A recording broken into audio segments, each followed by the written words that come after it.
अभी हम बताए थे ना कि ओ सदा निरा में सदा निरा किनके लिए यूज किया गया है, गंडक नदी के लिए। तो गंडक नदी को निमित्त बना करके आपका यह पाठ लिखा गया है। हम लोग के एरिया में खेत जोत होता है तो 9 फाड़ा सब होता है, 3 फाड़ा सब होता है। 9 फाड़ा में देखोगे 9 उसमें लोहा का बना रहता है, पकड़ के मट्टी को उखेड़ देगा। 3 फाड़ा में 3 रहता है, वो तो और ज्यादा मट्टी को उखाड़ देता है। देखो जमीन को मंदिर खूब भव्य बना दिया जाए और मंदिर में मूर्ति नहीं रहेगा, आपको क्या बात हुआ बताओ। यहाँ पे बात वही है कि वन श्री की प्रतिमा है कौन, वृक्ष। यदि आप वृक्ष को ही काट दोगे तो फिर देखोगे वन की सुंदरता ही विनिष्ट खत्म हो जाए। गांधी जी ध्यान रखिएगा, गांधी जी का रूल था कि दुश्मनी निभाएंगे प्यार से। यदि कोई व्यक्ति शांत होकर लड़ा ना, गांधी जी रह रह के मारता था। कुछ दिन शांत रहे फिर देंगे तुमको सदमा, छोड़ेंगे तो नहीं। चंपारण सत्याग्रह किए कुछ दिन के लिए, फिर उसके बाद असहयोग आंदोलन, उसके बाद गांधी जी को जेल दे दिया गया। फिर सविनय अवज्ञा आंदोलन, मतलब बीच बीच में अंग्रेजों को देखोगे यह खबर लेते रहते थे।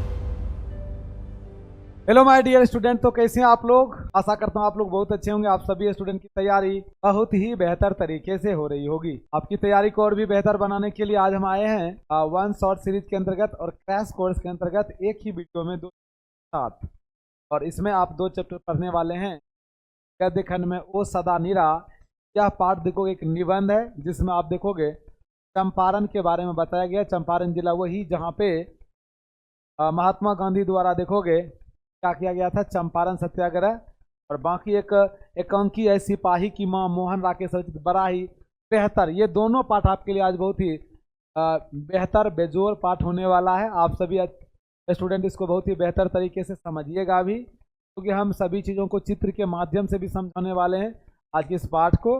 तो बिना समय गवाए हुए अब हम आपको आगे लेके चलते हैं। सबसे पहले हम आपको बताएंगे वो सदा निरा पाठ के तो लेखक साहब हैं जगदीश चंद्र माथुर जी, उनके बारे में।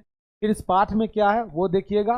उसके बाद हम आपको लेके चलेंगे सिपाही की मां पाठ की तरफ, ठीक है। तो शुरुआत किया जाए ना, चलिए यहाँ करते हैं शुरू। आपका यहाँ पे ये रहा आपका कौन है, जगदीश चंद्र माथुर साहब। और सबसे पहले मैं आपको बता दूं कि ओ सदा निरा, यह जो पाठ है ना, यह देखोगे गंडक नदी को निमित्त बनाकर लिखा गया। यहाँ सदा निरा किसको बोला गया है, सदा निरा गंडक नदी को बोला गया है। और यह पाठ जो है यह पाठ निबंध है। वो सदा निरा पाठ क्या है, निबंध है। तो अब देखिएगा यहाँ पे लेखक परिचय में, लेखक इस पाठ के कौन है, तो आप कहिएगा जगदीश चंद्र माथुर जी इसके लेखक हैं। इनका जन्म कब हुआ था, 16 जुलाई 1907 ईस्वी। ऑब्जेक्टिव प्रश्न यहाँ से बनते हैं आपके एग्जाम में कि वो सदा निरा पाठ के लेखक कौन है, जगदीश चंद्र माथुर। इस पाठ इनका जन्म कब हुआ था, 16 जुलाई 1917 ईस्वी। निधन कब हुआ था, 14 मई 1978 ईस्वी। और जन्म स्थान इनका कहाँ है, शाहजहांपुर उत्तर प्रदेश, शाहजहांपुर उत्तर प्रदेश। शिक्षा की बात करें, एमए कहाँ से किए थे, एमए अंग्रेजी में इन्होंने इलाहाबाद विश्वविद्यालय से एमए किए थे। किस विश्वविद्यालय से, इलाहाबाद विश्वविद्यालय से। और 1941 ईस्वी में ICSE परीक्षा उत्तीर्ण किए थे और प्रशिक्षण के लिए अमेरिका भी गए थे। उसके बाद देखोगे बिहार राज्य में ये क्या बन गए, शिक्षा सचिव। ये भी आपके एग्जाम में पूछा गया, ऑब्जेक्टिव प्रश्न है कि जगदीश चंद्र माथुर किस राज्य के शिक्षा सचिव बने थे, आप याद रखिएगा बिहार राज्य के। कार्य इनका रहा है 1944 में बिहार के सुप्रसिद्ध सांस्कृतिक उत्सव वैशाली महोत्सव का बीजारोपण किन्होंने किया है, जगदीश चंद्र माथुर जी ने। ऑल इंडिया रेडियो में महानिदेशक रहे, फिर सूचना और प्रसारण मंत्रालय में हिंदी के सलाहकार के पद पर भी कार्य किए। हार्वर्ड विश्वविद्यालय के विजिटिंग फेलो रहने के अतिरिक्त अनेक महत्वपूर्ण कार्य से जुड़े। सम्मान की बात करें, विद्या वारिधि की उपाधि इन्हें मिला, कालिदास अवार्ड और बिहार राजभाषा पुरस्कार से सम्मानित। प्रमुख कृतियों में देखा जाए तो 1936 में प्रथम एकांकी मेरी बांसुरी का मंचन, सरस्वती में प्रकाशन। 5 एकांकी नाटकों का संग्रह जैसे कि भोर का तारा 1946 में प्रकाशित हुआ, ओ मेरे सपने मेरे श्रेष्ठ, रंग कोणार्क, बंदी दशरथ नंदन, कुंवर सिंह की टेक, गगन सवारी, 10 तस्वीरें, जिसमें आपका भोर का तारा पूछा गया है कि भोर का तारा रचना किनका है, तो आपको बताना है जगदीश चंद्र माथुर जी का। जगदीश चंद्र माथुर एक प्रतिभाशाली लेखक, नाटककार, संस्कृत कर्मी एवं प्रशासक थे। उनका कार्य क्षेत्र कहाँ रहा है, इनका कार्य क्षेत्र रहा है बिहार। इसीलिए देखोगे कि बिहार के बारे में ये विशेष रूप से जिक्र भी करते हैं आपकी किस पाठ में, ओ सदा निरा पाठ में। यह निबंध व्यक्ति भाव और वस्तु प्रधान है। इनमें से एक निबंध उनकी पुस्तक बोलते क्षण से यहाँ प्रस्तुत है। आज जो आप पढ़ने वाले हैं जिस पाठ का नाम है क्या, ओ सदा निरा, यह पाठ देखोगे तो जगदीश चंद्र माथुर की किस रचना से ली गई है, आपका जवाब होना चाहिए बोलते क्षण से यहाँ प्रस्तुत है। यह निबंध सदानिरा यानी कि किनको, गंडक नदी को निमित्त बनाकर लिखा गया है। अभी हम बताए थे ना कि ओ सदानिरा में सदानिरा किनके लिए यूज किया गया है, गंडक नदी के लिए। तो गंडक नदी को निमित्त बना करके आपका यह पाठ लिखा गया है। तो चलिए अब आपको हम आगे लेके चलते हैं इस पाठ के तरफ। यहाँ पे आप लोग देखिएगा ओ सदानिरा, ठीक है। और यहाँ पे आप दो चित्र देख रहे होंगे। ये चित्र देखोगे एक जंगली एरिया का, पर्वतीय एरिया का आपको दिख रहा होगा। यहाँ पे लिखा क्या गया है कि बिहार के उत्तर पश्चिम कोण में, किधर, बिहार के उत्तर पश्चिम कोण में चंपारण क्षेत्र की भूमि पुरानी भी है और नवीन भी है। नवीन बने होते हैं नया। हिमालय की तलहटी में जंगलों की गोदी से उतारकर मानव शैशव सुलभ अंगों और मुस्कान वाली धरती को ठुमुक ठुमुक कर चलना सिखा रही है। नए खेत हैं, नई पैदावार और बीच बीच में पलाश, साल एवं अन्य जंगली वृक्षों की भटकी सी पाते हैं। जैसे यहाँ पे इस पर्वतीय एरिया को आप देख रहे होंगे, जैसे हिमालय की तलहटी की बात कर रहा है, ये मैदानी एरिया आप देख रहे होंगे। और यहाँ पे एक जगह आप देख रहे होंगे कि लोग क्या कर रहे हैं, इस भूमि पर खेती बाड़ी करते हुए आपको दिखाई दे रहे हैं। आगे आप देखिएगा इसमें आगे क्या कह रहे हैं कि लेखक इनमें कि दूर दूर तक समतल की गई भूमि ट्रैक्टर की आतुर उंगलियों ने मानो जिसे परहित वासना कर दिया है। तभी तो लाज सी सिकुड़ी सी नदियों में जल नाम मात्र का रह गया। परहित वासना का मतलब होता है, याद रखिएगा, किसी के शरीर पर से जब वस्त्र को हटा दिया जाता है ना, परहित वासना इसको ही बोला जाता है। तो धरती पर जो, धरती का देखोगे, धरती पर जो पेड़ पौधे लगे हुए हैं उसको परहित वासना करने में कौन लगे हुए हैं, ट्रैक्टर के फाड़। वो क्या करेंगे, देखोगे जमीन पे लगे हुए घास को क्या करेंगे, उखाड़ देंगे, मिट्टी को एकदम उखाड़ के उलट पलट के रख देंगे। तो उसके ऊपर आप देखोगे तो पेड़ पौधा जो लगा हुआ है ना, वह लग रहा है कि जमीन के ऊपर वस्त्र है, लेकिन अब वह वस्त्र को हटा दिया गया। कैसे, खेत का जो वो ट्रैक्टर का यहाँ लिखा गया है ना, भूमि ट्रैक्टर की आतुर उंगलियां, ट्रैक्टर के फाड़ देखते होंगे हम लोग के एरिया में, खेत जोत होता है तो 9 फाड़ा सब होता है, 3 फाड़ा सब होता है।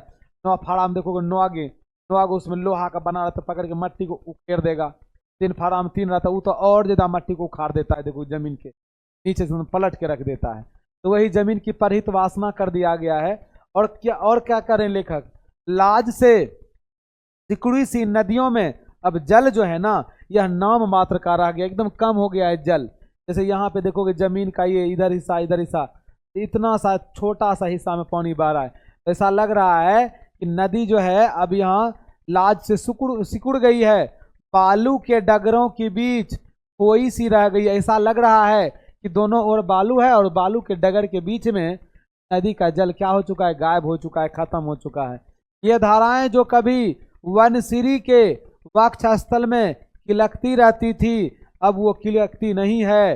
अब किनके बारे में करें कि ये नदी जो ध्यान रखिएगा, ये नदी वनसिरी के वक्षस्थल में, वनसिरी मतलब यहाँ वन, पहले चंपारण की भूमि का जिसका जिक्र किया जा रहा है जगदीश चंद्र माथुर जी के द्वारा, ये कह रहे हैं कि यहाँ पहले बड़े से एरिया में वन फैला हुआ था, जंगल, और जंगलों के बीचों बीच देखोगे नदी बहती थी एकदम किलकती हुई। किलकने का मतलब यहाँ पर देखोगे बड़े खुशी ढंग से, खुशी पूर्वक उस समय नदी देखोगे इस जंगलों के बीच से गुजरती थी।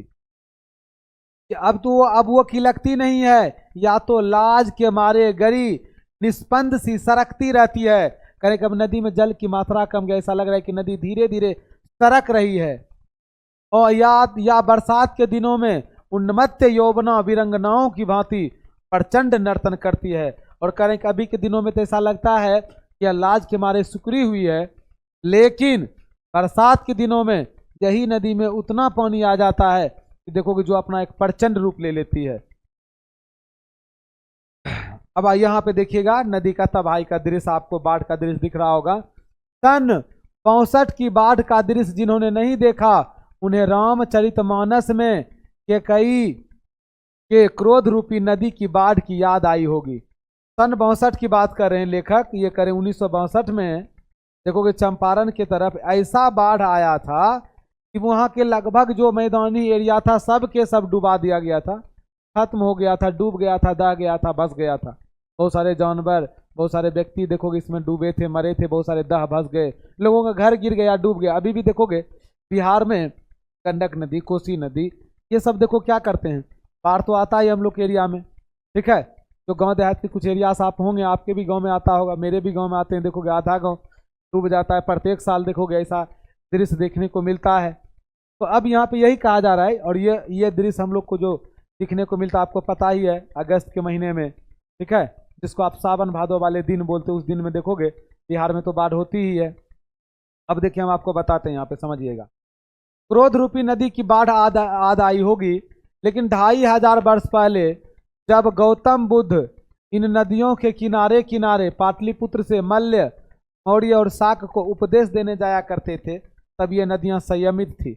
अब यहाँ पे लेखक साहब जिक्र कर रहे हैं, लेकिन 2500 साल पहले इसी रास्ते से कौन जाते थे, गौतम बुद्ध किन किन राजाओं को, मल्ल राजाओं को, मौर्य और शाक्य वंश के राजा को उपदेश देने। तो उस समय नदी में इतना अधिक बाढ़ नहीं होती थी, संयमित थी, शांतिपूर्वक बह रही थी नदी। तब ये नदियां संयमित थी, घना जंगल था और वृक्ष की जड़ों में पानी रुका रहता था। बाढ़ आती थी पर इतनी प्रचंड नहीं। करें उस वक्त देखोगे इस एरिया में, बहुत सारे एरिया में, बहुत सारे क्षेत्र में वन फैला हुआ था। नदी देखोगे पेड़ के जड़ों के बगल से बहता था एकदम आराम आराम से, और बाढ़ भी इतना प्रचंड रूप से नहीं आती थी। आगे देखिएगा, पिछले 600-700 साल में, पिछले 600-700 साल में महावन जो चंपारण से गंगा तक फैला हुआ था वह करता चला गया, ऐसे ही जैसे अनगिनत मूर्तियों का भंजन होता गया, ठीक है। अनगिनत यहाँ पे होंगे, क्या होंगे, अनगिनत, अनगिनत मूर्तियों का भंजन होता चला गया। अब यहाँ पे कह रहे हैं, देखोगे लेखक जी, लेखक साहब, कि यहाँ पिछले 600-700 साल में ऐसा हुआ है कि जो महावन, जो ये बड़ा सा जंगल फैला हुआ था ना, इस जंगल का पेड़ पौधा धीरे धीरे कटना शुरू हो गया, लोग काट के खत्म कर दिए। ऐसा लग रहा है जैसे कि अनगिनत मूर्तियों को तोड़ दिया गया हो। उसी तरह से जंगल के पेड़ पौधे को काट करके, ध्यान रखिएगा, जंगल की शोभा सुंदरता को बिल्कुल तहस नहस कर दिया गया हो। आगे देखिएगा, वृक्ष भी प्रकृति देवी, करें वृक्ष भी जो है प्रकृति देवी स्वरूप है। वन श्री की प्रतिमाएं हैं, वन श्री की प्रतिमाएं मतलब मूर्ति है। वृक्ष जंगल में भी, जंगल की सुंदरता किनसे होता है, वृक्ष से। जैसे मंदिर की सुंदरता मूर्ति से होता है, आपको पता ही है कि मंदिर खूब भव्य बना दिया जाए और मंदिर में मूर्ति नहीं रहेगा तो आपको ले क्या बात हुआ, बताओ, मंदिर बाहर बाहर से बढ़िया दिखता है, लेकिन कभी कभी आप देखिएगा कि मंदिर भव्यता के साथ साथ मूर्ति यदि बेहतर हो, मंदिर की सुंदरता और भी क्या हो जाती है, बढ़ जाती है। यहाँ पे बात वही है कि वन श्री की प्रतिमा है कौन, वृक्ष। यदि आप वृक्ष को ही काट दोगे तो फिर देखोगे वन की सुंदरता ही विनिष्ट खत्म हो जाएगी। वसुंधरा भोगी मानव और धर्माध्य मानव एक ही सिक्के के दो पहलू हैं। लेखक यहाँ पे कह रहे हैं कि वसुंधरा भोगी मानव, वसुंधरा भोगी मतलब जो धरती को देखोगे, जो धरती का क्या करें, उपयोग करें अपने लिए, इस वसुंधरा पे जो मौजूद हैं अनेकों काम में, जैसे खेती बाड़ी के लिए, रहने के लिए, तो हम लोग एक वसुंधरा भोगी मानव की तरह हैं कि धरती का भोग करें, वसुंधरा का भोग कर रहे हैं। और धर्माध्य मानव देखो कि जो मानव पूजा पाठ में है लगे हुए, ठीक है, धर्म कर्म को विशेष रूप से देखो अपने जीवन कर्म में अपनाए हुए हैं, ये दोनों तो एक ही सिक्के के दो पहलू हैं। अब कैसे देखोगे, दोनों पर्यावरण को प्रदूषित करने में लगे हुए हैं। यहाँ पे आप एक दृश्य देखिएगा, जैसे देखोगे पूजा वूजा करने के बाद विसर्जन में ढेरों सारे चीज़ों को देखोगे पानी में विसर्जित कर दिए जाते हैं।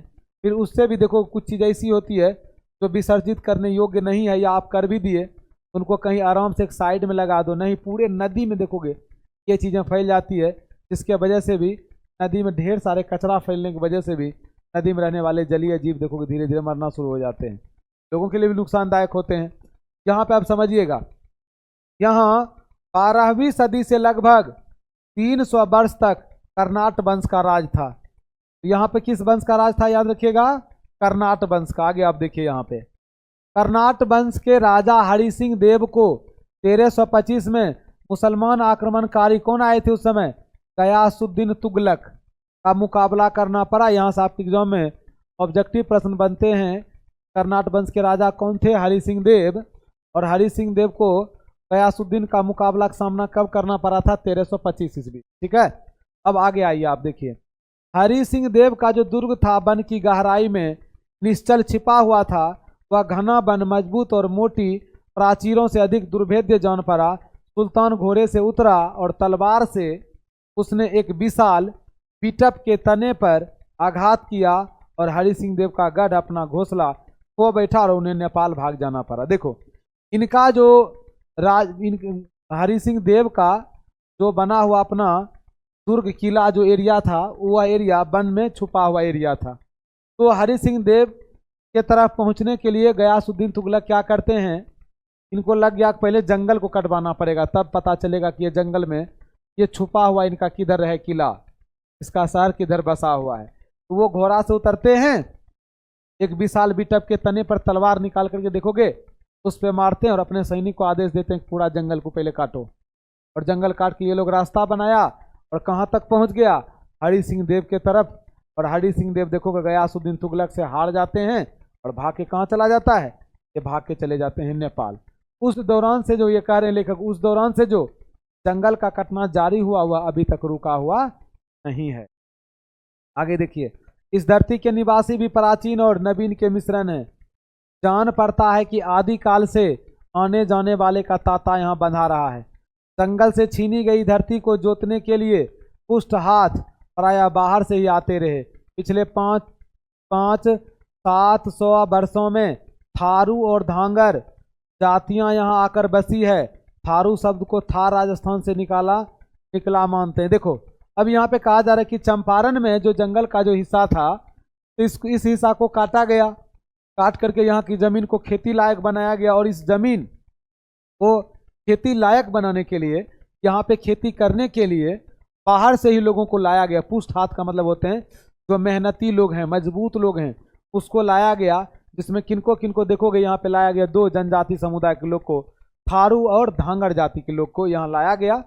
और ये कब लाया गया था आगे हम आपको बताएंगे क्यों लाया गया था, ये भी आप समझिएगा। ये उसी दौरान लाए गए थे जब अंग्रेज यहाँ राज कर रहे थे हमारे देश भारत पे। अब आगे आप देखिएगा, यहाँ पे धांगरों को 18वीं शताब्दी के अंत में लाया गया। ये क्वेश्चन आपके एग्जाम में ऑब्जेक्टिव में बनते हैं, ठीक है। जहाँ जहाँ क्वेश्चन बनते हैं मैं आपको बताते चला जा रहा हूँ। धांगरों को 18वीं शताब्दी के अंत में लाया गया नील की खेती के सिलसिले में। ये लोग दक्षिण बिहार के छोटा नागपुर पठार से लाए गए और वहाँ की आदिवासी जाति ओरांव, मुंडा, लोहार इत्यादि की वंशज हैं। बात को समझिएगा, धांगड़ जाति के लोग को 18वीं सदी में लाया गया था। कहाँ? दक्षिणी बिहार के किस एरिया से? छोटा नागपुर पठार, जो अभी आपको पता ही है कि झारखंड राज्य में है। और यहाँ की आदिवासी जातियों में कौन कौन? उराव नहीं, ओरांव, मुंडा, लोहार इत्यादि की वंशज माने जाते हैं। धांगड़ शब्द का अर्थ होता है ओराव भाषा में भारे का मजदूर। याद रखिएगा, धांगड़ शब्द का अर्थ, ये भी आपके एग्जाम में पूछे जाने योग्य प्रश्न है कि धांगड़ शब्द का जो अर्थ होता है ओराव भाषा में क्या होता है? भारे का मजदूर। इसको लाया भी तो गया था मजदूरी करने के लिए ना। चंपारण में किस लिए लाया गया था? इनको खेती उती करने के लिए, मजदूरी करने के लिए। आगे आप देखिए, यहाँ पे नील के खेतों पर काम करने के लिए अंग्रेज साहब और रामनगर के तत्कालीन राजा इन्हें लाए थे। अब याद रखिएगा, इन लोगों को जो लाया गया था, किनको? धांगर को और थारू को, ठीक है। ये दोनों जनजाति के जो लोग को लाया गया था, किनके द्वारा? अंग्रेजों के द्वारा और रामनगर के तत्कालीन राजा के द्वारा। किस लिए लाया गया था आपको याद रखना है? नील की खेती करवाने के लिए। ये आप देख रहे होंगे नील का पौधा, जिसमें नीला नीला फूल भी लगा हुआ है। और यहाँ पे देख रहे होंगे ये अंग्रेज लोग हैं, ये हमारे भारतीय किसान है। इधर कुछ लोग बैठे हैं, ये देखोगे अपना एक गोल चक्का पहिया ठेला लेके एकदम आगे में देखो खड़ा है उनके। आपस में धांगड़ जो है या मिश्रित ओराव भाषा में बात करते हैं। धांगड़ लोग आपस में किस भाषा में बात करते हैं? मिश्रित ओराव भाषा में, और दूसरों से भोजपुरी या मधेसी में। दक्षिण बिहार के गया जिला से एक और जाति के लोग को लाया गया था, जिसे भुइयां लोग बोला गया। क्या बोला गया? भुइयां लोग। इसी भांति नील की खेती के लिए हिमालय की इस तलहटी में ये लोग लाए गए थे। आगे आप देखिएगा, यहाँ पे कुछ महिलाओं को आप देख रहे होंगे। यहाँ पे ये क्या बात है, इसको अभी हम आपको बताएंगे ये क्या बात है। ठीक है, देखिए यहाँ पे अब जिस पात्र में, ये थारू की बात करें, जिस पात्र में धान रखा जाता था वह सिंक का बनाया जाता था। धान रखने के लिए देखोगे ये लोग घास का एक सिंक बनाते थे। ठीक है, कई तरह के रंगों और डिजाइनों के साथ सिंक की रंग बिरंगी टोकरियों के किनारे सीप के झालर लगाई जाती थी। जैसे यहाँ पे आप देख रहे होंगे ये टोकरी, और इनके नीचे जो ये झालर आप देख रहे होंगे लटका हुआ, ये आपको दिख रहा होगा ना, यही झालर की बात हो रही है। ठीक है, ये लोग क्या करते थे, सिंक बनाते थे, घास का बनता था। ठीक है, और हम लोग के भी एरिया में पहले हम लोग छोटे थे तो घर में देखोगे घास का बना हुआ, उसको धामा बोला जाता था। ठीक है, और आपके एरिया में इसको क्या बोला जाता है बताइएगा। तो पतले पतले मूंज की घास आता था, उससे उसको डिजाइनिंग किया जाता था। डिजाइनिंग मतलब उसको तैयार किया जाता था, बनाया जाता था, हाथों से तैयार किया जाता था उसको। ठीक है, बून बून के एकदम तैयार कर देते थे हाथों से। तो उसमें धान रखा जाता था। इस धान की टोकरी को ये लोग क्या बोलते थे, सिंक बोलते थे। और इसमें सुंदर सुंदर झालर लटका देता था नीचे, जैसे ये महिला जो आप देख यहाँ पे देख रहा होगा ना, इसके ये झालर ये सब लगा दिए जाते थे। आगे देखिए, हर पत्नी जब दोपहर का खाना लेकर, ये लोग में एक रस्म कहा जाए, ठीक है, कि हर पत्नी, जैसे कि जो किसान अपने खेत में काम करते थे ना, तो दोपहर का भोजन उसके लिए लेके जाया जाता था, जिसको केलऊ बोला जाता था। ठीक है, जैसे हम लोग के भी गांव देहात में इसको कलौ बोला जाता था, कलौ लेके जा रहे हैं दोपहर के भोजन में। जैसे कि खेत में लोग काम करते थे, तो हमारे गांव के भी कुछ बच्चे, मतलब जो हमारे थे साथ वाले लोग, उनके पिताजी या उनके भाई सब काम करते थे, वो लोग घर नहीं आते थे, घरे में मम्मी सब खाना उना बना के देती थी, लेके जाते थे अपने पिताजी के लिए। अपने दादाजी हैं तो दादाजी के लिए लेके जाते थे खेत में। उस समय हल से भी खेत जोत दिया जाता था और ट्रैक्टर से भी जोता जाता था, जैसा जिनके पास बैलगाड़ी था बैलों गाड़ी से। ठीक है, ट्रैक्टर का आशा कितना देखेंगे, अपना है चलो जोत लेते हैं। तो यहाँ पे बात करते हैं, देखिए यहाँ पे हर पत्नी दोपहर का खाना लेकर पति के साथ खेत में जाती है। नववधु, देखिए नववधु का मतलब होती है, यानी कि जो नई नवेली दुल्हन होती है उसको नववधु बोला जाता है। नववधु जब पहली बार इस कर्तव्य को निभाने जाती थी तो अपने मस्तक पर एक सुंदर पीढ़ा रखती थी। अपने मस्तक मतलब सर के ऊपर एक पीढ़ा आता है काट का, ठीक है, तो हमें उसको पीढ़िया बोला जाता है। तो पहले पीढ़ा रखती थी, काट का बना हुआ रहता था, चौड़ा सा इस पर रख लेती थी। पीढ़ा के ऊपर फिर क्या रखती थी, देखिए, जिसमें 3 लटें बेनियों की भांति लटकी रहती है। हर लट में धवल सीप और एक बीज विशेष के सफेद दाने पिरोए होते हैं। पीढ़े के ऊपर सिंक की कलापूर्ण टोकरी, वही अभी टोकरी की जो हम चर्चा कर रहे थे, पीढ़े के ऊपर एक टोकरी ऐसा गोल जैसा एक बर्तन रख लेता था, एक टोकरी रख लेता था, रख लेती थी भोजन उसी टोकरी में। या क्या लेके जाती थी, अपने पति के लिए खाना लेके जाती थी। और देखिए, टोकरी की दोनों हाथों से संभाले, टोकरी को दोनों हाथ से संभाले हुए जब लाज भरी, शर्मा के देखोगे यहाँ लिखा है ना, जब लाज भरी सुहाग भरी वधू धीरे धीरे खेत की ओर अपने पग बढ़ाती है, तो सीप की बेनियां जो है वह रजत कंगनों की भांति झंकरित हो उठती है और सारा गांव जान लेता है कि वधू अपने प्रियतम को केलऊ कराने जा रही है। वधू अपने प्रियतम को, प्रियतम कौन, अपने पति को केलऊ कराने जा रही है। और कैसे पता चलता था, वो जो सीप का जो झालर लगा रहता था ना नीचे उस टोकरी से, वो चलने के दौरान आवाज करता था, बजता था। जैसे मान के चलो कि आप देखो कि पायल के नीचे झुनकी लगा हुआ रहता है, और कोई चलता है तो पैर देखो कि पायल बजने लगता है। तो वही बात देखोगे यहाँ पे क्या बजने लगने लगा, यहाँ पे सीप जो है ना वो बजने लगता है ना, क्या पता चलने लगता है क्या जो है नववधु अपने प्रियतम को क्या कराने के लिए जा रही है, अपने प्रियतम अपने पति को केलऊ कराने जा रही है। आगे आप देखिएगा यहाँ पे, बेतिया राज की जमींदारी में तो अंग्रेज ठेकेदार बन गए और 19वीं सदी में नील की खेती का विस्तार किया। नील से ही उन दिनों रंग बनते थे और इसीलिए नील का पाश्चात्य देशों में बहुत मांग था। किसानों से जबरदस्ती नील की खेती कराई गई। हर 20 कट्ठा जमीन पे 3 कट्ठा नील की खेती के लिए हर किसान को रखना लाजमी था। आपको पता ही है, आप हिस्ट्री में इसको पढ़े थे, 3 कठिया पद्धति क्लास 10 में भी है कि देखोगे कि आपको पता है कि हमारे गांव में 20 कट्ठा जमीन में 1 बीघा होता है ना, सबको पता होगा। और इनमें से 3 कट्ठा जो जमीन था, 3/20 याद रखिएगा, ये जो 3 कट्ठा जमीन था, इनमें आपको ध्यान रखिएगा कि नील की खेती करना एकदम अनिवार्य था, ये अंग्रेजों का शर्त था। यह शर्त चंपारण में देखोगे लागू किया गया था। आगे आप देखिएगा यहाँ पे किसी रैयत के यहाँ उत्सव या शादी विवाह होते थे तो साहब के यहाँ नजराना भेजना पड़ता था। अब क्योंकि सर ये रैयत मतलब क्या होते हैं, रैयत मतलब होते हैं किसान, ठीक है। रैयत बारी बंदोबस्त देखोगे क्लास 12 के हिस्ट्री में भी है। तो यहाँ पे रैयत का मतलब है किसान। जब कोई किसान के यहाँ उत्सव होता, आप यदि किसान हो, आपके यहाँ कोई फंक्शन हो रहा है, शादी विवाह हो रहा है, तो देखिए क्या करना होता था, तो साहब के यहाँ नजराना भेजना पड़ता था। साहब कौन, जो अंग्रेज अधिकारी उस क्षेत्र में थे। नजराना का मतलब उनके यहाँ उपहार भेजिए, आप पैसा उसा भेजिए, कोई महंगा सही नहीं कि सस्ता वाला उपहार भेज देना है। अब आगे देखिए, यदि साहब बीमार पड़ता तो रैयतों से इलाज के लिए वसूली होती थी। यदि वो अधिकारी बीमार भी पड़ता था तो याद रखिएगा उनके इलाज के लिए आपके यहाँ से पैसा जाएगा, जो भी किसान है सब। अब सोचो किस तरह का इसका भिखमंगा वाला नेचर था, समझे। भिखमंगा तो नहीं कहा जाए लोग, लेकिन डर से भेजते थे। लेकिन देखो तरीका कैसा था मनमानी करने का। और आगे देखिए, साहब यदि हाथी खरीदता तो रैयत को अपनी गाढ़ी कमाई में से कुछ ना कुछ देना होता। यदि साहब का मन हो गया घूमने का कि हाथी पे चढ़ेंगे, घुड़सवारी करने का मन हो गया, तो महंगा यदि वस्तु भी खरीदेगा तो उसके लिए आपसे ही पैसा लिया जाएगा। इतना बड़ा देखोगे किसानों के साथ में अन्याय और जुल्म होता था। आगे देखिए, अमोलवा कोठी एक जगह था, वहां पे अमोलवा कोठी के साहब का नाम था एमन। क्या नाम था, एमन साहब। इनका तो देखोगे चंपारण में एकदम भीषण आतंक था, लोग इनसे काफी डरते थे। और कैसा आतंक था देखिए, एमन साहब किसी भी रैयत की झोपड़ी में आग लगा देना, किसी को जेल में ठूस देना, यह सब इनका रोज का काम था। एमन साहब का देखोगे यह धंधा बना हुआ था, काम था कि डेली के डेली यह देखो किसी न किसी किसान के झोपड़ी में आग लगा देता था, ठीक है, उनको जेल में ठूस देता था। कारण ये था कि यदि समय पे देखोगे इनको कर नहीं पहुंचाया जाता था, टैक्स नहीं पहुंचाया जाता था, तो याद रखिएगा अगले दिन उनके घर पे आकर के उनका सारा संपत्ति जब्त कर लिया जाता था और उनके झोपड़ी में आग लगा दिया जाता था। किनके, एमन साहब के कर्मचारी के द्वारा।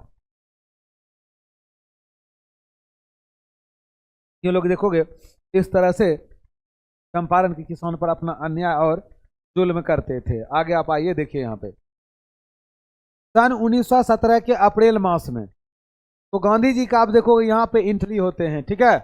अब देखोगे जब गांधी जी यहाँ पे आते हैं, ठीक है, गांधी जी का प्रवेश जब इस एरिया में इस क्षेत्र में होता है, तब तो देखोगे चंपारण में एक अलग प्रकार का आंदोलन अब होगा, ठीक है। गांधी जी ध्यान रखिएगा, गांधी जी का रूल था कि दुश्मनी निभाएंगे प्यार से। दुश्मनी तो करेंगे ही तुमसे, अंग्रेजों से। देखोगे यदि कोई व्यक्ति शांत होकर लड़ा ना, वो कौन लड़ा, आजादी की लड़ाई शांत होकर लड़ा कौन, गांधी जी, समझे। रह रह के मारता था, समझे। कुछ दिन शांत रहे, फिर देंगे तुमको सदमा, छोड़ेंगे तो नहीं। चंपारण सत्याग्रह किए, उसके बाद देखोगे कुछ दिन के लिए, फिर उसके बाद वह असहयोग आंदोलन, उसके बाद गांधी जी को जेल दे दिया गया, ठीक है। फिर सविनय अवज्ञा आंदोलन, मतलब बीच बीच में अंग्रेजों को देखोगे यह एकदम खबर लेते रहते थे। और अंग्रेज देखोगे इनको शुरू में सीरियस नहीं लिए होंगे, लगा होगा कि चलो भाई बुरा आदमी है, क्या आंदोलन क्रांति करेगा। लेकिन क्या करोगे, कभी कभी आदमी सीरियस नहीं लेता है, तो बताना पड़ता है, अच्छा भाई देखो कैसे तुमको हम अपना बताते हैं हमारी योग्यता क्षमता क्या है। तो गांधी जी जब आते हैं तो चंपारण सत्याग्रह यहाँ देखोगे नील आंदोलन के मतलब नील की खेती के विरुद्ध में करते हैं। और इनको बुलाया गया था राजकुमार शुक्ल के द्वारा, क्योंकि हम आगे आपको बताएंगे भी। तो 1917 के अप्रैल मास में एक बिजली सी कौंधी चंपारण में गांधी जी की चमत्कार की कथा स्वयं राजेंद्र बाबू ने लिखी है। जिस तेजस्वी किसान के आग्रह पर गांधी जी ने चंपारण में जाना स्वीकार किया, वह कौन थे, वह थे राजकुमार शुक्ल जी। इनका एक किताब है देखोगे नील दर्पण। इस किताब में ये जिक्र किया है कि अंग्रेज लोग देखोगे कि चंपारण के किसान के साथ में कितना बड़ा अन्याय जुल्म करते थे। तो इनके आग्रह पर ही देखोगे गांधी जी कहाँ आते हैं, चंपारण में। राजकुमार शुक्ल की सन 29 के आसपास मृत्यु हो गई। राजकुमार शुक्ल की मृत्यु कब हो गई, 1930 के आसपास। यह आपके एग्जाम में पूछा गया पॉइंट है। बीती हरवा गांव में यह गांव कहाँ है, अमोलवा कोठी के निकट, जहां सन 17 में एमन साहब की तूती बोलती थी। ये जो गांव है ना, ध्यान रखिए, भितिहरवा गांव में यह गांव कहाँ है? अमोलवा कोठी के निकट। यहाँ पे तूती बोलना, यहाँ पे किनका देखो एकदम पूरा वर्चस्व कायम था, एमन साहब का, जिसके बारे में भी हम पीछे जिक्र किए थे। गांधी जी ने ग्रामों की दुर्व्यवस्था को दूर करने में शिक्षा की महत्ता पर अपने विचार को प्रकट किए। थोड़े दिन बाद उन्होंने 3 गांवों में आश्रम विद्यालय स्थापित किए, जिनमें से बरहरवा है, मधुबन है और भितिहरवा।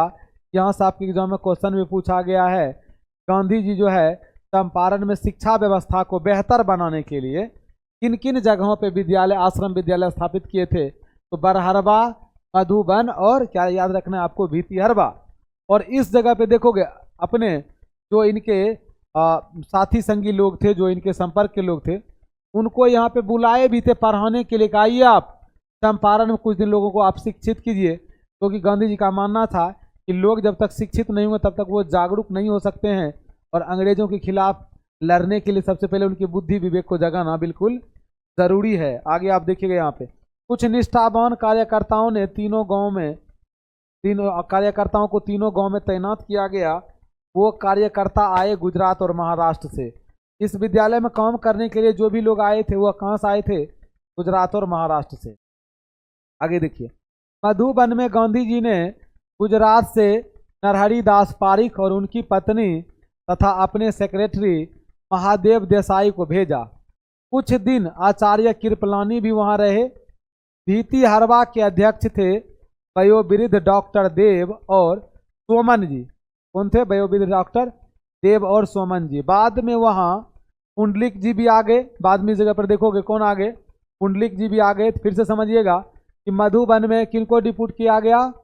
गुजरात से जो व्यक्ति आए थे नरहरि दास पारिख और उनकी पत्नी सेक्रेटरी महादेव देसाई को भेजा। कुछ दिन आचार्य कृपलानी भी यहीं रहे। उसके बाद देखो भितिहरवा के अध्यक्ष जो हैं या डॉक्टर देव और सोमन जी को, और बाद में वहाँ कौन आ गए थे? बाद में यहाँ पुंडलिक जी आ गए थे। स्वयं कस्तूरबा गांधी देखोगे भितिहरवा आश्रम में रही और इन कर्मठ और विद्वान स्वयं सेवकों की देखभाल करती रही। इस जगह पर देखोगे एक जो विद्यालय है भितिहरवा में, यहाँ गांधी जी की पत्नी भी रही थी। और याद रखिएगा जो यहाँ लोग काम करते थे ना, जो शिक्षक लोग पढ़ाते थे, उनका देखभाल और सेवा सत्कार वो भी की थी। तो इस जगह पे गांधी जी की पत्नी भी आई थी और सारे टीचर लोग भी आए थे। अब आपको हम आगे लेके चलते हैं, देखिएगा यहाँ पे सन 17 में इन्हीं पुंडलिक जी को गांधी जी ने बेलगांव से बुलाया था। अब याद रखिएगा कि सन 1917 की बात कर रहे हैं कि पुंडलिक जी को गांधी जी बेलगांव से बुलाए थे यहाँ पे पढ़ाने के लिए, भितिहरवा आश्रम में रहकर बच्चों को पढ़ाने के लिए और ग्रामवासियों के दिल से भय को यानी डर को दूर करने के लिए। गांधी जी देखोगे किनको बुलाए थे? पुंडलिक जी को बुलाए थे कि आप आइए, लोगों को शिक्षित कीजिए और अंग्रेजों को लेकर के व्यक्ति के मन में जो डर है उस डर को आप क्या कीजिए? कम कीजिए, खत्म कीजिए। पुंडलिक जी ने वह कमरा दिखाया। अब लेखक करे कि जब मैं एक बार चंपारण में जब मैं घूमने के लिए गया था तो फिर वहाँ पे पुंडलिक जी मुझको वह कमरा दिखाते हैं कि जहाँ गांधी जी बैठ के काम करते हैं, वह मेज जिस पर शायद उन्होंने चिट्ठियाँ लिखी थी। एक मठ के निकट यह आश्रम है। गांव में गांधी जी को आश्रय देने को किसी को हिम्मत नहीं पड़ी थी। अब आपको बताते हैं, लेखक यहाँ पे जिक्र करते हैं कि एक मठ के निकट जो है गांधी जी का आश्रम है। और जब पहली बार गांधी जी कहाँ आए थे? चंपारण में। तो गांव के किसी लोग का यह हिम्मत नहीं हुआ था कि वह गांधी जी को रहने के लिए कहीं पे आश्रय देंगे। इसका कारण समझिएगा। आप कहोगे चंपारण आ भी गए थे गांधी जी और उनको रहने के लिए कोई आश्रय भी नहीं दे रहे थे, तो क्या बात था? देखिए गांधी जी से किन्हीं को कोई भी दिक्कत नहीं था।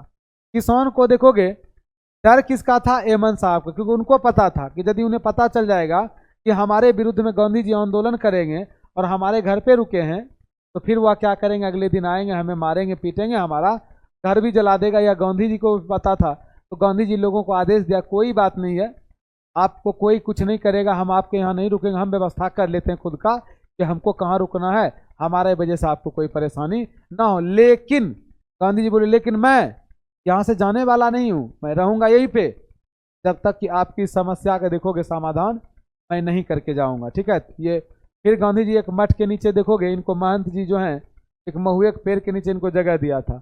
मठ के महंत ने एक महुए के पेड़ के नीचे गांधी जी को जगह दी। गांधी जी ने खटिया बिछाई और बाद में एक झोपड़ी वहीं बना लिए। उसी झोपड़ी को एमन साहब के कर्मचारियों ने जला भी दिया। बाद में इस झोपड़ी को देखोगे एमन साहब के कर्मचारी जला देते हैं जहाँ गांधी जी अपना झोपड़ी बनाए थे। लेकिन इतने पर भी गांधी जी वहाँ से नहीं भागे। ऐसा नहीं समझिए गांधी जी का झोपड़ी जल गया होगा तो गांधी जी बिना आंदोलन किए हुए भागे, बिल्कुल भी नहीं, समझे। वो अलग लेवल के ही लोग थे। कौन? गांधी जी। पेशेंस देखोगे उनके अंदर पूरा था कि परेशान तो होंगे ही नहीं, आप हमको तंग करोगे हमें पता है, लेकिन आंदोलन तो आपके विरुद्ध में करेंगे करेंगे। देखिए अब आगे। पुंडलिक जी ने सन 17 के अपने रोचक अनुभवों की कथाएं सुनाई। ये करें कि पुंडलिक जी से जब हमारी बातचीत हुई ना तो वह हमें बता रहे हैं 1917 के एक रोचक बात। क्या बता रहे हैं देखिए। ये करें कि एक दिन एमन साहब इनके आश्रम में आया। कायदा था कि साहब जब आए तो गिरिपति उसके घोड़े की लगाम पकड़े। पुंडलिक जी ने कहा नहीं, उसे आना है तो मेरी कक्षा में आए, मैं लगाम पकड़ने नहीं जाऊंगा। देखिए होता क्या था। अंग्रेज अधिकारी अपने आप को देखो बॉस थे ही, ठीक है, अपने आप को तो बॉस मानते ही थे। इनके आदेश बिना कुछ भी होता था तो सजा पाने के लिए तैयार रहिएगा। और इन लोग का क्या था देखिएगा, जब कोई जैसे ये एमन साहब लोग हैं, ये जब भी किसी के घर आते थे तो जो उस घर का मालिक होता था ना वो घर से निकल के जाते थे। इनके स्वागत सम्मान के लिए इनके ये जैसे घोड़ा पे बैठ के आए तो घोड़ा का लगाम वो आदमी पहले पकड़ेगा तभी घोड़ा से उतरेगा।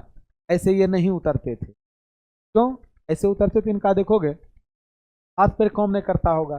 बात वो नहीं था, बात यहाँ रूल रेगुलेशन का था कि अपना एक हमारा वर्चस्व हो, घमंड हो। तो पुंडलिक जी कहते हैं कि एक बार ये आए थे आश्रम जहाँ पर आ रहे थे, तो अब इनको लगा था कि मैं इस आश्रम के गिरिपति मतलब इस आश्रम का तो सर्वे सर्वा मैं हूँ, तो मैं जाऊँ इनका घोड़ा का लगाम पकड़ूँ तब ये उतर के आएंगे। तो पुंडलिक जी ने कहा तो उनको यदि घोड़ा से उतर के आना है तो वो आए, नहीं आना है तो मत आए, हम उनके घोड़ा का लगाम पकड़ने के लिए नहीं जाएंगे। वो मना कर दिए। ठीक है, अभी तक देखो ऐसे लोग से एमन साहब को पल्ला नहीं पड़ा होगा। पहला बार कोई आदमी था कि जो कि एमन साहब के विपरीत बात बोले। अब आगे देखिए आप। भीती हरवा के पास ये कह रहे हैं, भीती हरवा के पास रामपुरवा एक जगह है। फिर आगे ये जिक्र करते हैं लेखक कि भीती हरवा के पास जो है रामपुरवा एक जगह है जहां ध्वस्त पड़े हैं अशोक स्तंभ। करें कि यहाँ कई देखो अशोक स्तंभ के टूटे फूटे जो है प्रमाण है, स्तंभ टूटे फूटे हैं। एक पर सिंह था, दूसरे पर बैल, पुष्ट मौर्य कला के नमूने। शायद कहते हैं देखिए शायद रामपुरवा कोई बौद्ध तीर्थ स्थल रहा हो। गंडक नदी के किनारे कई बौद्ध स्थल हैं जैसे कि कुशीनगर, लौरिया, नंदनगढ़, अरेराज, केसरिया, चाणकीगढ़ और वैशाली। ये देखोगे तो लेखक यहाँ पे जिक्र कर रहे हैं, जगदीश चंद्र माथुर जी कह रहे हैं कि यहाँ पर देखा जाए ना तो रामपुरवा में ऐसा लगता है कि कई बौद्ध तीर्थ स्थल हैं जो कि अभी भी टूटे फूटे रूप में यहाँ प्रमाण के रूप में है। लेकिन यह क्षेत्र और भी विकसित हो सकता था यदि गंडक नदी का बाढ़ इसके आसपास में तबाही नहीं मचाता तो। तब तो ये चीज़ें स्थिर होकर रहता, सब लोग इसको देखने विजिट करने जाते। आगे देखिए। कुशीनगर गोरखपुर जिले में है। अब कुशीनगर स्वतंत्र है जहाँ गंडक को नारायणी नदी कहा गया है।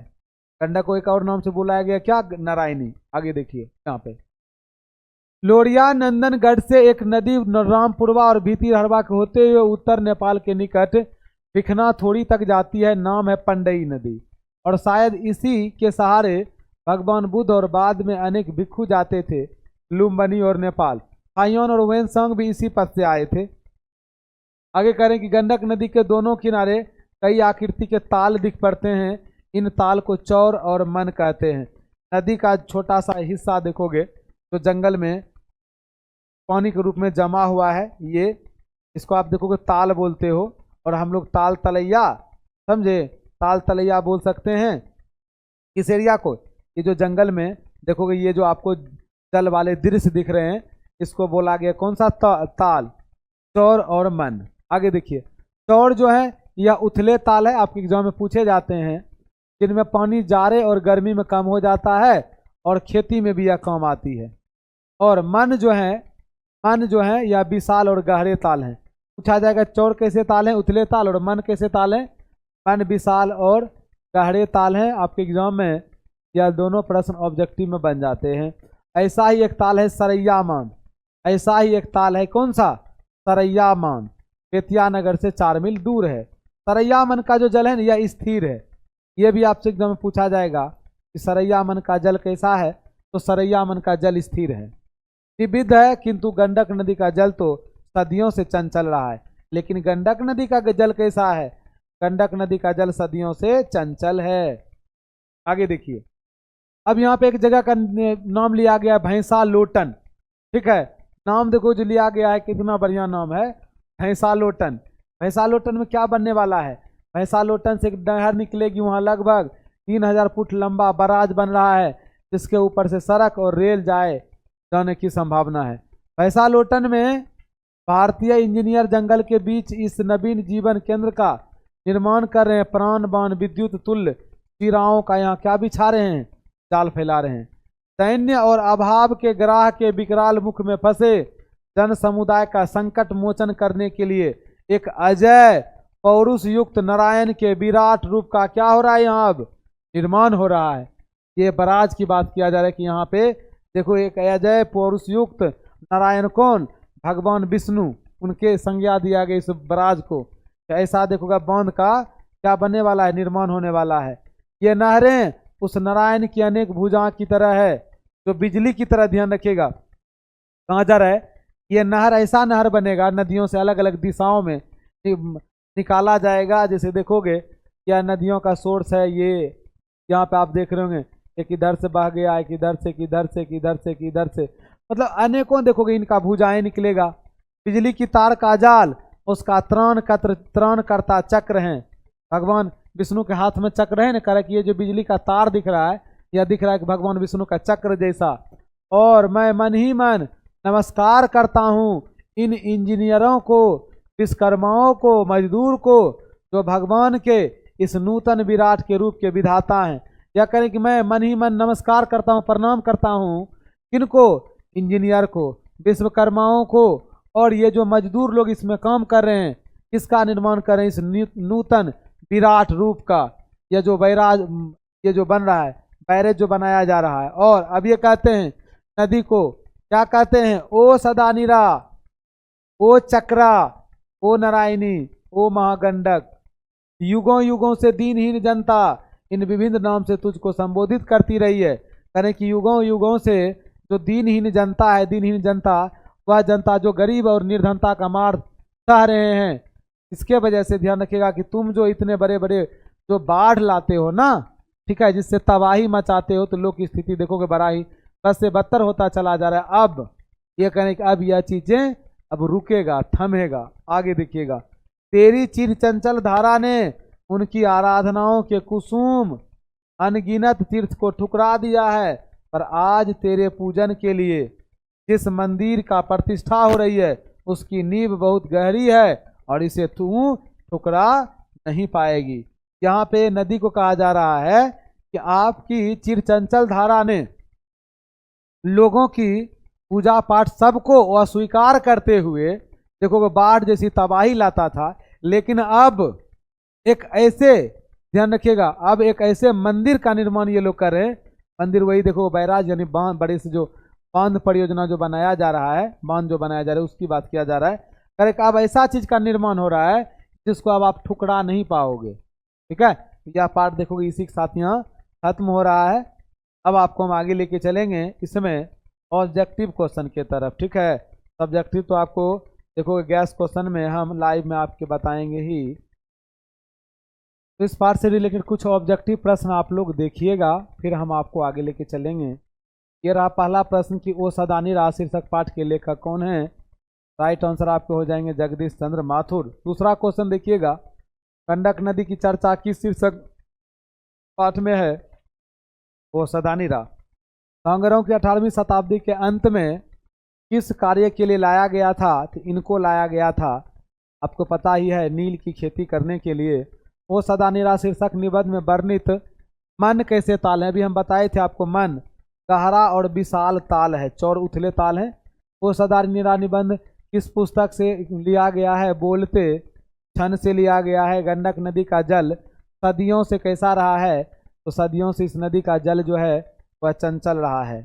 सरैया मन तल का जल कैसा है? सरैया मन तल का जल जो है यह स्थिर है। वसुंधरा भोगी मानव धर्मांध मानव एक ही सिक्के के दो पहलू हैं, यह लिखा गया है जगदीश चंद्र माथुर जी के द्वारा। रामपुरवा कहाँ है बताइए? तो आपका जवाब होना चाहिए रामपुरवा जो है यह भीति हरवा के पास है। गांधी जी को महुए के पेड़ के नीचे जगह किसने दिया था? मठ के महंत ने दिया था। कौन? मठ के महंत। गांधी जी की झोपड़ी को किसने जला दिया था? हेमंत साहब के कर्मचारियों ने।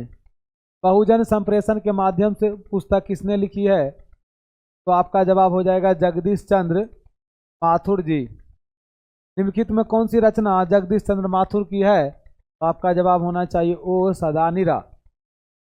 ओ सदानीरा शीर्षक पाठ किस विधा के अंतर्गत है? यह पाठ है निबंध। क्या है? निबंध है। ओ सदानीरा निबंध बिहार के किस क्षेत्र की संस्कृति पर लिखी गई है? इसका जवाब आपका होगा चंपारण। क्या हो जाएंगे? चंपारण। चंपारण क्षेत्र में बाढ़ का मुख्य कारण क्या है? जंगलों का जो लगातार कटना हो गया है, याद रखिएगा, जिसके कारण बाढ़ हो रही है। माथुर जी किस राज्य के शिक्षा सचिव नियुक्त हुए थे? आपको हम बताए थे बिहार। वो सदानीरा पाठ के अनुसार गांधी जी का आश्रम विद्यालय कहाँ स्थापित किया था? बरहरवा, मधुबन और भीति हरवा। अंग्रेज ठेकेदार ने किस चीज की खेती का विस्तार किया था?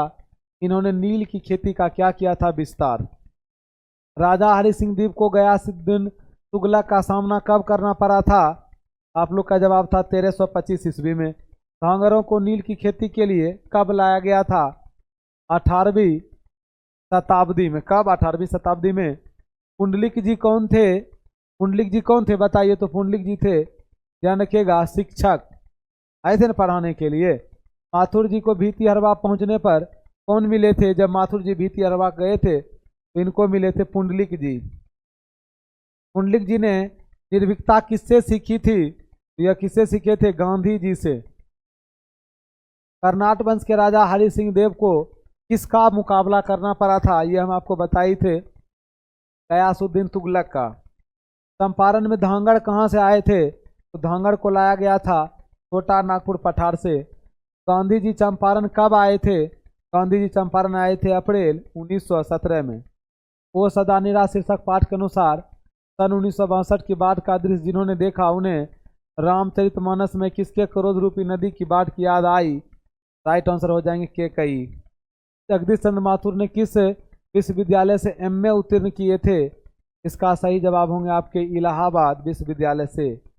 ओ सदानीरा शीर्षक पाठ के अनुसार सुल्तान ने घोड़े से उतरकर किस पेड़ पर आघात किया था? आपका जवाब होना चाहिए विशाल पीटप के तने पर। जगदीश चंद्र माथुर का जन्म कब हुआ था? 16 जुलाई 1917 ईस्वी को। वैशाली महोत्सव का बीजारोपण कौन किया था? जगदीश चंद्र माथुर ने किया था। अब आगे का प्रश्न है कि दक्षिण बिहार में गया जिला से किसे यहाँ पे होंगे किसे नील की खेती के लिए लाया गया था? किस जाति को? थोड़ा उल्टा पुल्टा हो गया हमको लगता है ये प्रश्न। सही जवाब हो जाएंगे भुइयां। राजकुमार शुक्ल की मृत्यु कब हुई थी? इनका मृत्यु हुआ था 1930 के आसपास। वो सदानीरा किसको निमित्त बनाकर लिखा गया है? यह लिखा गया है गंडक नदी को निमित्त बना करके। तो यहाँ तक अभी जो आप देखे थे यह था आपका वो सदानीरा शीर्षक पाठ से रिलेटेड जो भी प्रश्न उत्तर, लेखक परिचय, जो भी हम कुछ बताए ये सब आप समझ गए होंगे। तो अब मैं आपको लेके चलूँगा कहाँ? इस पाठ में आगे की तरफ। ठीक है, कहाँ लेके चलूँगा? आगे की तरफ। तो आप लोग को लगातार अभी बने रहना है। अब मैं आपको बताऊँगा एक एकांकी है, बहुत ही मज़ेदार। आपको देखोगे यह एकांकी पढ़ के मज़ा आएगा। के लेखक कौन है? मोहन राकेश। और पाठ है आपके सिपाही का माँ। क्या है? सिपाही की माँ। तो चलिए आपको इस पाठ की तरफ हम आपको अब आगे लेके चलते हैं। ठीक है, आप लोग को बने रहना, अभी जाना नहीं है। तो चलिए आप सभी स्टूडेंट जो है यहाँ तक पढ़ चुके थे, यानी कि यहाँ तक आप पढ़ चुके हैं। कहाँ तक? तो वो सदानीरा पाठ के एक्टिव लास्ट तक। इसके बाद आप लोग अब देखने वाले हैं बहुत ही ध्यान रखिएगा बेहतर और मज़ेदार चैप्टर है, का नाम है सिपाही की माँ। एकांकी है, आप लोग को अब यहाँ से पढ़ना है, देखना है। तो चलिए हम आपको आगे लेके चलते हैं। मोहन राकेश द्वारा लिखे गए एकांकी के बारे में आप लोग देखिएगा। ये रहा आपका सिपाही की माँ। ठीक है, सिपाही की माँ एकांकी में देखोगे हम आपको बताने वाले हैं इस परिवार के इकलौता लड़का मानक, जो कि देखोगे बर्मा युद्ध में लड़ने के लिए गए हैं, और उसकी बहन मुन्नी का शादी का चिंता है देखोगे उनकी माँ को, और साथ ही साथ अपने बेटे का भी चिंता है, और बेटे का इनको विशेष चिंता है कि अभी तक इनके बेटे जो है मानक का चिट्ठी घर पर नहीं पहुंचा है। ठीक है, तो चलिए हम बताते हैं सबसे पहले लेखक परिचय के बारे में। सिपाही की माँ शीर्षक पाठ के लेखक कौन हैं? मोहन राकेश जी। इनका जन्म कब हुआ था? इनका जन्म हुआ था 8 जनवरी 1925 ईस्वी को, जहाँ से आपके एग्जाम में देखोगे ऑब्जेक्टिव प्रश्न बनते हैं, लास्ट में हम आपको ऑब्जेक्टिव में बताएंगे भी। और इनका निधन हुआ था कब? इनका निधन हुआ था 3 दिसंबर 1972 ईस्वी को। जन्म स्थान है झंडी वाली गली, अमृतसर, पंजाब। और बचपन का नाम इनका है मदन मोहन गुगलानी। माता पिता कौन थे? माता पिता है बच्चन कौर एवं करमचंद गुगलानी। बच्चन कौर इनकी माता जी हैं और करमचंद गुगलानी इनके पिताजी हैं। पेशे से वकील थे। साहित्यिक सांस्कृतिक संस्थाओं से जुड़ाव था इन लोगों का। शिक्षा की बात करें, एमए किए थे संस्कृत लाहौर ओरिएंटल कॉलेज जालंधर से।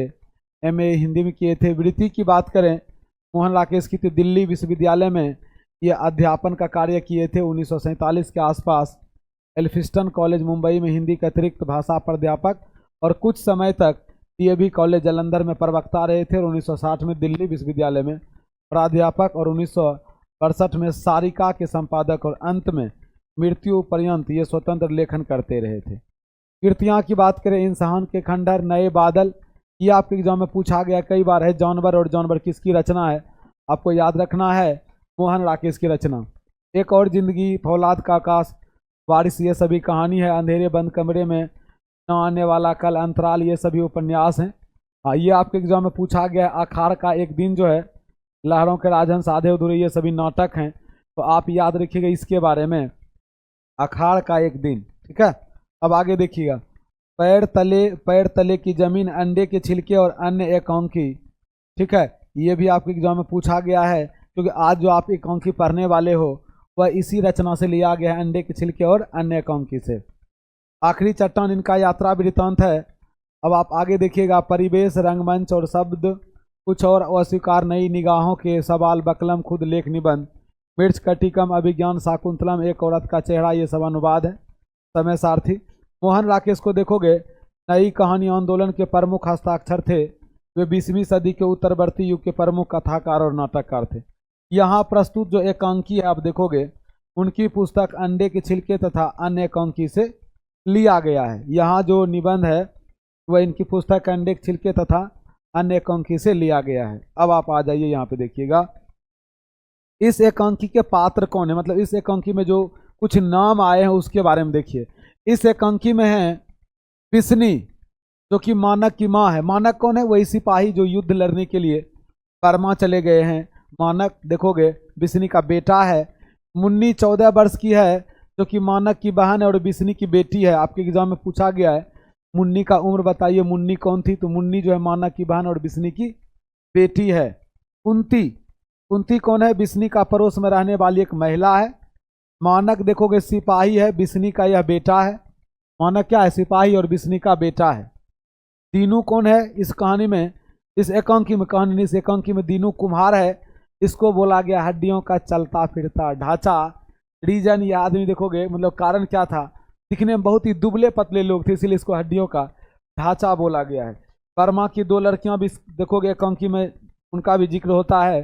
एकांकी की शुरुआत देखिएगा यहाँ पे, सिपाही की मां शीर्षक एकांकी के जो एकांकी मोहन राकेश द्वारा रचित अंडे के छिलके तथा अन्य एकांकी से ली गई है। मोहन राकेश के इस मार्मिक रचना में निम्न मध्यम वर्ग की एक ऐसी माँ बेटी की कथा वस्तु प्रस्तुत है, जिनके घर का एकलौता लड़का सिपाही के रूप में द्वितीय विश्व युद्ध के मोर्चे पर बर्मा में लड़ने के लिए गया है। देखो यहाँ पे जो कुछ हम पंक्ति लाए हैं, यहाँ से आपके एग्जाम ऑब्जेक्टिव प्रश्न बनते हैं कि इस प्रश्न में किस तरह के पारिवारिक जीवन को दिखाया गया, निम्न मध्यम वर्ग। और यहाँ पे इसके घर का एकलौता बेटा मानक कहाँ जाते हैं द्वितीय विश्व युद्ध में लड़ने के लिए, कहाँ? बर्मा। और उस समय देखोगे अंग्रेजों की तरफ से भारतीय सैनिक लड़ रहे थे। जापान के खिलाफ देखोगे युद्ध हो रहा था, कहाँ में, बर्मा में। देखिए यहाँ पे वो अपनी माँ का इकलौता बेटा और विवाह के लिए तैयार अपनी बहन का इकलौता भाई है। उसी पर घर की पूरी आशा टिकी हुई है। किसके ऊपर? मानक के ऊपर घर की सारा आशा देखोगे टिका हुआ है, क्योंकि परिवार में अकेला कमाने वाला मानक ही है। वह लड़ाई के लिए मोर्चे से कमा कर लौटे तो बहने की हाथ पीला हो सके। माँ एक देहाती भोली स्त्री है, उसका नाम है बिस्नी, बहन का नाम मुन्नी है और सिपाही का नाम मानक है। इस एकांकी में आप देखोगे हम सारांश रूप में ही ली है, लेकिन वो सभी टॉपिक को हम कवर किए हैं जहाँ से देखोगे आपके एग्जाम में क्वेश्चन बन जाते हैं। देखिए यहाँ पे इनके घर में यह इंतजार हो रहा है कि मानक जब लड़ाई से लौटेगा ना, लड़ाई के मोर्चे पर से, इनकी बेटी, इनकी मतलब इनकी बहन, ये यानी कि बिस्नी की बेटी और मानक की बहन जो मुन्नी है, इसका हाथ पीला करवाने के सेंस में इनका शादी किया जाएगा। क्योंकि देखोगे कमाने वाले तो यही थे, ये भी उम्मीद थी। और आगे आप देखिएगा यहाँ पे मानक की माँ यह भी नहीं जानती है कि बर्मा उसके गांव से कितनी दूर है और लड़ाई कैसी और किन से किस लिए हो रही है। उसका अंजाम ऐसा भी हो सकता है कि सब कुछ खत्म हो जाएगा, ऐसा वह सोच भी नहीं सकती है। देखिएगा यहाँ पे मानक की माँ तो गांव की भोली भाली देखोगे देहाती स्त्री है। इनको ये भी पता नहीं है कि बर्मा में जो युद्ध हो रहा है, बर्मा सबसे पहले इसके गांव से कितना दूर है और युद्ध क्यों हो रहा है, कैसे हो रहा है, इस बात का इसको कुछ भी पता नहीं है। इसको ये भी पता नहीं कि युद्ध में आखिर लड़ाई किन के बीच में हो रहा है और इस युद्ध का क्या परिणाम होगा आगे। इधर कई महीनों से मानक का पत्र नहीं आया है। प्रत्येक मंगल को डाक वाली गाड़ी आती है और मुन्नी डाक गाड़ी के पास जाकर लौट आती है। देखिएगा इधर कई महीनों से जो है चिट्ठी नहीं आया था मानक का एक भी। यह देखोगे एकांकी उस समय का लिखा गया है जिस समय, याद रखिएगा, ये मोबाइल फोन सब का प्रचलन नहीं था। उस समय लोग एक दूसरे का खबर कैसे जानते थे?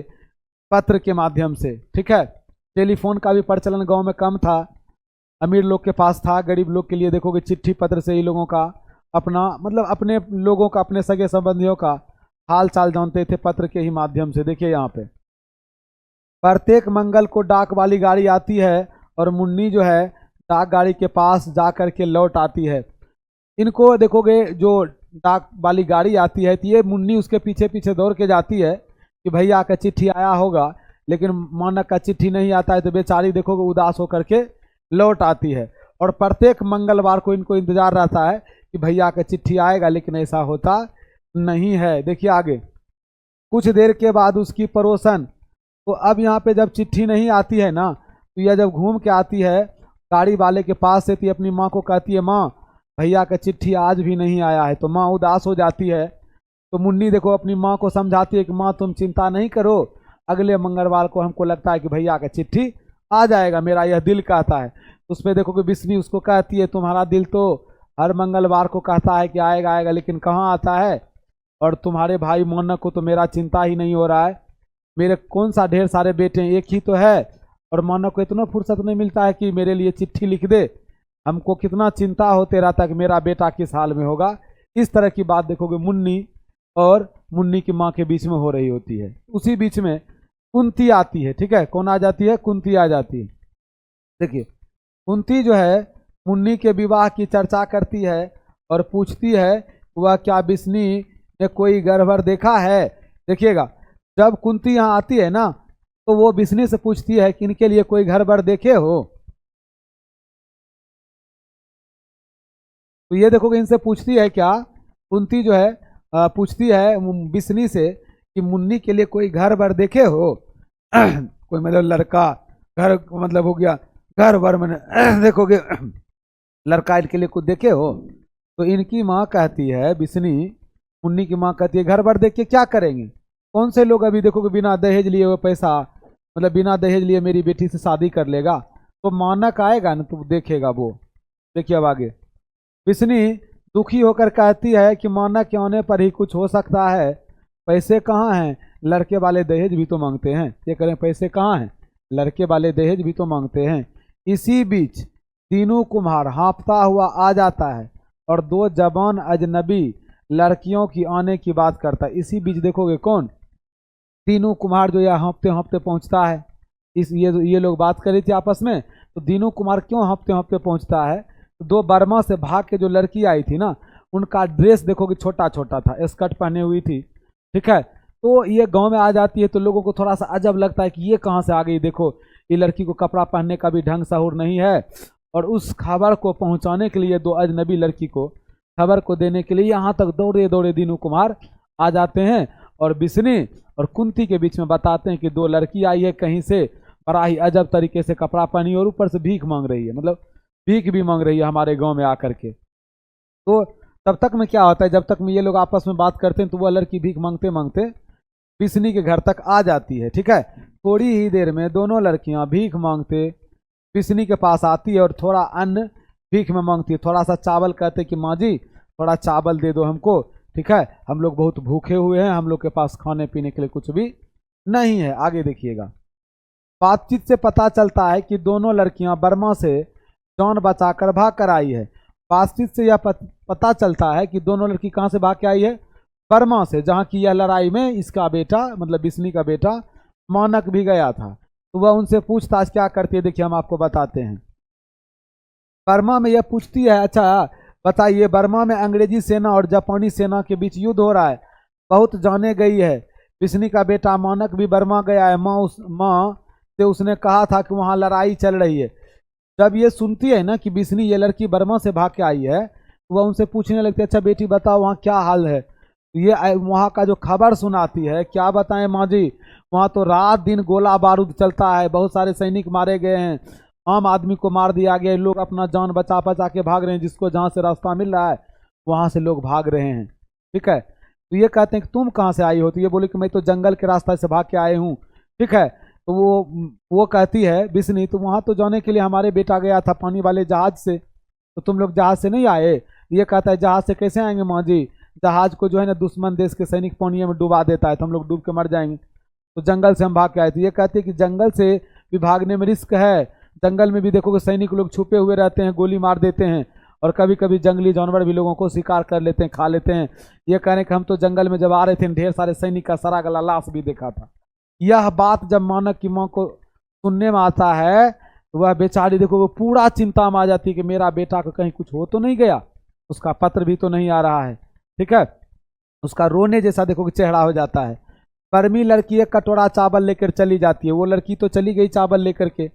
माँ, बेटी और कुंती तीनों मानक के बारे में चिंतित है। माँ, बेटी और कुंती तीनों मानक के बारे में चिंतित है। मुन्नी जो है बार बार माँ को साहस दिलाती है, भैया जरूर आएगा। मुन्नी की माँ देखोगे क्या होती है, उसकी आंख से आंसू गिरने लगता है। तो यहाँ पे मुन्नी अपनी माँ को समझाती है, बिस्नी की देखो आंख से आने लगता है मुन्नी की माँ को, तो मुन्नी समझाती है, माँ चिंता मत करो भैया आ जाएंगे। कुंती भी समझाती है कि बिसनदेई तुम चिंता क्यों करती हो, अरे वो आ जाएंगे, ये लड़की का क्या ठिकाना है, कहाँ से आई थी नहीं आई थी, झूठ बोल रही होगी, इसका कोई पता है। अब देखिए आगे, बिस्नी भी मुन्नी की माथा चूम कर उसे साथ लेती है और कहती है, तेरा दिल ठीक कहता है बेटी, चिट्ठी नहीं आई है वह आप ही आ जाएगा। रात्रि में माँ बेटी दोनों को नींद नहीं आती है। यह सारी बातें तो हो जाती है, रात में देखोगे माँ बेटी दोनों को नींद नहीं आ रही है। बातें करते करते दोनों माँ बेटी सो जाती है, बातें करते करते दोनों माँ बेटी तो सो जाती है, लेकिन नींद सही से किसी को नहीं आ रही है। रात में बिस्नी को भयानक स्वप्न देखती है। रात में जो बिस्नी है ना, कौन, मानक की माँ, इसको एक भयानक स्वप्न आता है जिसमें ये डर जाती है। स्वप्न में ये अपने बेटे को देखते हैं जो कि गोली से घायल हुआ है। कुछ दूरी पर गोली चलने की आवाज़ सुनाई पड़ती है और कई व्यक्तियों के कराहने की आवाज़ आती है। थोड़ी ही देर के बाद घायल व्यक्ति की आवाज़ सुनाई पड़ती है, माँ बिस्नी फौजी माँ, ये देखो माँ, ये माँ नाम से माँ का के पुकारा जाता है। बिस्नी फौजी लिबास में पहने एक घायल युवक को देखती है, वह और कोई नहीं उसका बेटा मानक है। माँ क्या देखती है कि फौजी लिबास में एक घायल व्यक्ति माँ कह के बुला रही है, और इसको सपना में कौन दिखाई पड़ता है, इनका अपना बेटा मानक दिखाई पड़ता है। बिस्नी मानक का सिर गोदी में लेकर उस पर झुक जाती है। मानक कठिनता से सिर उठाता है। वो देखो एकदम दौड़ के आती है अपने माँ के चरणों में, मतलब पैर के नीचे गिर जाती है, मतलब गिर जाते हैं कौन, मानक, और माँ को कहते हैं, माँ हमको पानी पिला दो, हमको प्यास लगा है। माँ कहते, बेटा मैं तुम्हारे लिए दूध लेके आता हूँ। तो मानक कहती नहीं माँ हमको पानी पिला दो। वो अपने बेटे का गोद में देखोगे सर लेकर के उसको पानी पिलाती है वो सारा दृश्य सपना में चल रहा है। उतने देर में देखोगे एक जापानी सैनिक जिसको इन्होंने घायल किया था वो भी देखोगे एकदम अट्टहास करते हुए हंसते हुए आते हैं। पूछे जाने पर मानक बोलता है मैं घायल हूं माँ, मेरे पीछे दुश्मन लगा हुआ है, मुझे बहुत गोलियां लगी है। माँ जब पूछती है कि बेटा तुम्हारा ये हाल कैसे हो गया, तो मानक कहते हैं कि माँ मैं बहुत घायल हूँ, मुझे बहुत सारा गोली लगा हुआ है। थोड़ी ही देर में एक दूसरा फौजी दिखाई पड़ता है जो अंधेरे में बंदूक का कुंदा लिए आगे बढ़ता है। वह सिपाही मानक को मुर्दा कहकर पुकारता है। वह बंदूक का कुंदा मानक के पास ले आता है और उसे मार देने की धमकी देता है। उसकी मानक की माँ को देखोगे यह सैनिक कहता है कि तुम इसको क्या अपने गोद में लेके बैठे हुई, तो मर गया है। और उसको देखो बंदूक के कुंदा से पैर से मारता है, बोलता है ये मर गया है, तुम इसका चिंता मत करो। सिपाही जो है वह उसको मारना चाहता है। सिपाही बिस्नी से पूछता है तो इसकी क्या लगती है? बिस्नी बोलती है मैं इसकी माँ हूँ। तो वो बिस्नी कहते हैं उस सिपाही को ये मरा नहीं है, मेरा बेटा है, तुम इसको मत मारो। तो उस पर देखोगे वो पूछते हैं उनसे कि तुम कौन लगती है इसको जो तुम इसको बचाना चाहती हो? तो बिस्नी कहती है मेरा बेटा है, तुम इसको मत मारो। आगे देखिएगा, सिपाही मानक की बहसी इंसान बताता है और उसे जान से मारने पर आमदा हो जाता। कहता है तुम इसकी माँ हो, लगती तो नहीं हो, तुमको पता है कि यह राक्षस है, यह वहसी दरिंदा है, कितने लोगों को युद्ध में मार के यह भागा है। और मेरा वो अपना देखोगे यहाँ का बटन खोल के दिखाते हैं, सीना में घाव, कहते हैं ये देख रहे हो ना, ये गोली यही इसी ने मारा है, ठीक है, और मैं जब तक इसको मारूंगा नहीं तब तक मैं नहीं मरूंगा, मैं इसको मार दूंगा। तो इस पर देखोगे बिस्नी उसको समझाती है नहीं बेटा तुम इसको मत मारो, तुम्हारी भी तो माँ होगी घर में, तुम्हारी भी तो बहन होगी, तुम्हारी भी तो पत्नी होगी।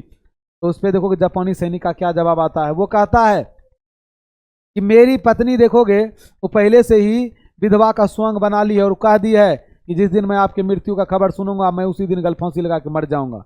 और मेरी माँ तो पागल हो गई है, ये कहते कि मेरी माँ तो पागल हो गई है कि मेरा बेटा का लाश ही आएगा। तो अब इस बात को देखोगे, ये कहते ये दोनों के बीच में बात चलता है। तो उसी बीच में क्या होता है, मानक सुनते सुनते इसको बर्दाश्त नहीं होता है, यह उठ के खड़ा होता है और देखोगे वह खड़ा होकर के सिपाही को मारना चाहता है और माँ उसे ऐसा करने से रोकती है। वह जापानी सैनिक को मारने के लिए देखोगे एकदम तन जाते हैं। तो उस पर देखोगे उनकी माँ कहती है नहीं बेटा तुम भी इसको मत मारो, नहीं मारोगे, इसकी भी माँ है जो कि पागल हो चुकी है, इसकी पत्नी देखोगे इसको मार दोगे तो इसकी गर्भवती पत्नी है, वह फांसी लगा के मर जाएगी, बेटा छोड़ दो इसको नहीं मारो। तो ना तो देखो ये अपने बेटे को मारने दे रहे हैं, ना उनको जापानी सैनिक को भी कह रहे हैं कि तुम इसको नहीं मारो। मानक को भी समझाती है कि नहीं बेटा इसको मत मारो। आगे देखिए, बीच बचाव में उसे बहुत परेशानी होती है, वह फिर दोनों के बीच आ जाती है और कहती है नहीं मानक तू इसे नहीं मारेगा, यह भी हमारी तरह गरीब आदमी है, इसकी माँ इसके पीछे रो रो करके पागल हो गई है और इसके घर में बच्चा होने वाला है, यह मर गया तो इसकी बीवी फांसी लगाकर मर जाएगी। यह कौन समझाती है? देखो कि बिस्नी अपने बेटे मानक को समझाती है कि नहीं बेटा तुम इसको नहीं मारेगा। आगे देखिए, मानक अपनी माँ को झटका देता है, वह कहता है इसे अभी मार दूंगा, अब इसकी बोटी बोटी अलग कर दूंगा। मानक अपनी माँ को देखो उधर झटका दे देता है, कहता है माँ मैं इसको अभी मार दूंगा, इसकी बोटी बोटी अलग कर दूंगा। आगे देखिएगा, बिस्नी को 4-6 गोलियां चलने और उसके साथ सिपाही के कराहने की शब्द सुनाई पड़ता है और बिस्नी चिल्लाती है मानक मानक करती है। देखोगे सपना में ये इनको सुनाई पड़ता है कि 4-6 गोली चलता है और सिपाही जो है कराहने लगता है, दर्द से छटपटाने लगता है। और उस चीज़ को सुन करके देखोगे माँ डर जाती है और चिल्लाने लगती है मानक मानक जोर से बोलती है। तो मुन्नी जो सो रही थी इसके बगल में वह जाग जाती है, मुन्नी की नींद टूट जाती है, वह माँ को जगाती है। जागृत अवस्था में भी वह मानक मानक कहकर पुकारती है। मुन्नी माँ को समझाती है तुम रोज भैया के ही सपने देखती हो। मुन्नी माँ को कहती है कि माँ तुम आजकल जो है ना रोज भैया को सपना में देखती हो, क्यों? क्योंकि इनको बराबर देखो अपने बेटे का चिंता है। भैया जरूर आएंगे और मेरे लिए कड़े और चूड़ियां लाएंगे। बिस्नी आंखें बंद करके नकारात्मक भाव से सिर हिलाती है पर शीघ्र ही अपने को संभाल लेती है। करेगी माँ तुम क्यों चिंता करती हो, भैया के बारे में रात दिन तुम सोचती हो, भैया जरूर आएंगे और मेरे लिए देखो कंगन भी लेके आएंगे। आगे कहते हैं मुन्नी का माथा चूम कर उसे अलग हटा देती है और कहती है जा तू सो जा। फिर देखोगे वह मुन्नी का माथा चूम कर कहती है जा बेटी तू सो जा, ठीक है। उसके बाद देखिए क्या होता है, उसके बाद देखोगे तो बिस्नी भी धीमे स्वर में प्रभु को भजन करती है और पर्दा गिरता है। बिस्नी देखोगे धीरे धीरे भगवान के नाम का कीर्तन करने लगती है बैठ के वहाँ पे, और इस तरह से आपके एकांकी समाप्त हो जाते हैं। इस प्रकार प्रस्तुत एकांकी माँ का एक सजीव चित्र उपस्थित है।